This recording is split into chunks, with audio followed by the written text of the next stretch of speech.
Hello and welcome back to the channel. Thank you for watching, thank you for commenting, thank you for asking questions. And especially big welcome and thank you to the sponsors of the channel. I'm much obliged to you. Today we'll briefly talk about a kit that recently ended up here.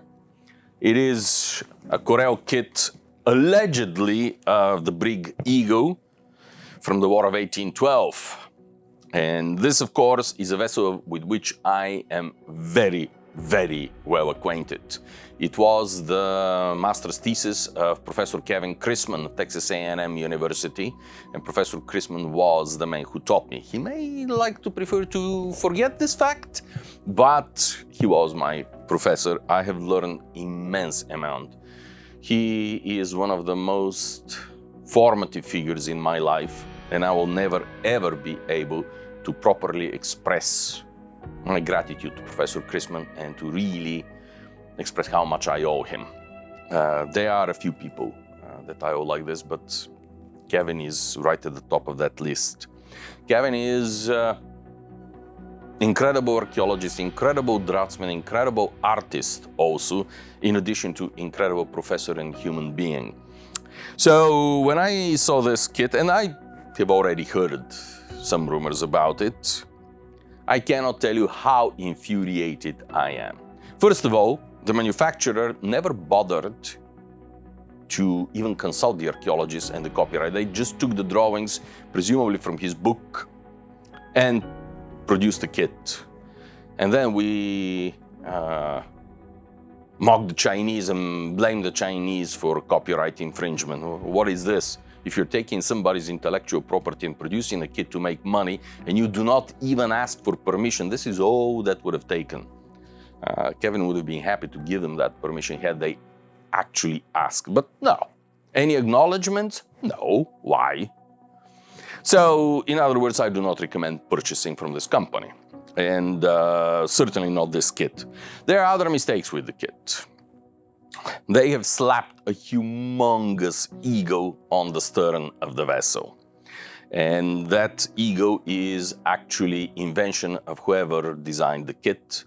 The original ego was built in 20 days. She doesn't have even lodging and hanging knees to strengthen her, let alone any decoration. 20 days from laying the keel to launching the ship. She was built with one specific purpose. She was built for one battle only. And as the American builder Eckhart said when he was constructing the squadron for Lake Erie, he said, these ships are designed to do one battle. If we win, great, they have done their job. They are not needed anymore. If we lose the battle, well, they're good enough for the enemy to have. And the same, of course, is true for ego. There are so many shortcuts taken in her shape. She is very peculiar in her shape. She has extreme beam, she's very shallow, and you can see this, of course, in the kit. At least this part is true. There are a number of mistakes. For example, it was a Brig, not a Brigantine. It was not built in 1812, it was built in 1814. The only true part is that she did fight at the Battle of Plattsburgh, and under Commodore McDonnell, the captain of the Eagle cut her anchors and tried to hide behind the flagship of McDonnell. So towards the end of the battle, McDonnell actually had to shift and force the Eagle get back into the fight. Not the most glorious of histories, admittedly. It kind of reminds us of USS Virginia of the Revolutionary War. But ultimately, the battle, as we know perfectly well, was won by the Americans with an overwhelming victory.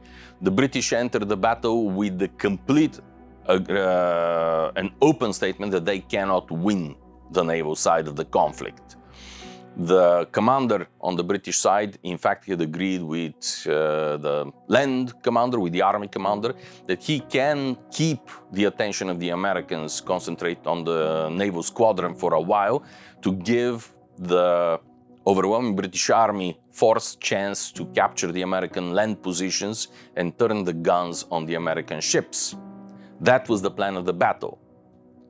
Prost, however, the British commander, decided to sit out and to wait to see whether the Royal Navy can win the battle for him. well, they were so inferior in force to the Americans that it was a foregone conclusion. They could not, and they did not. They lost the battle heavily, so probably withdrew the army. He is probably the only British commander of this war who was about to be court-martialed for cowardice in the field of battle. But he managed to cheat the court-martial by dying before that. So that's the brief story of the Battle of Plattsburgh. It should also be pointed out that although the Americans won a few victories, always against inferior enemy, the only close match of the whole war was the Shannon versus Chesapeake. We all know how that one ended. In every other instance, we had significant superiority over the British, and the Battle of Plattsburgh was one of these cases. This would have been a nice model had the creators actually done it the way they should, and had they consulted, at the very least, asked for permission from the archaeologist.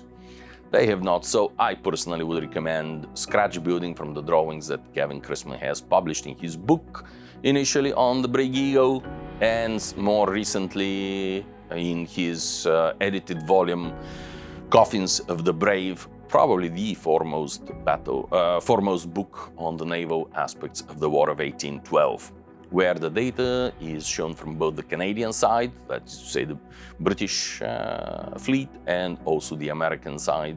Wrecks from both sides are studied in great detail and provide fantastic picture of the War of 1812 on the Great Lakes, and is a treasure trove for modelers and historians.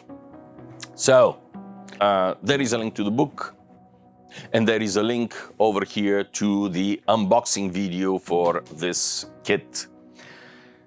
I think I have done enough bashing it. And with this, I wish you all a most wonderful day. Thank you so much for watching. Thank you to the sponsors of the channel. Top of the day to you, and we'll meet again.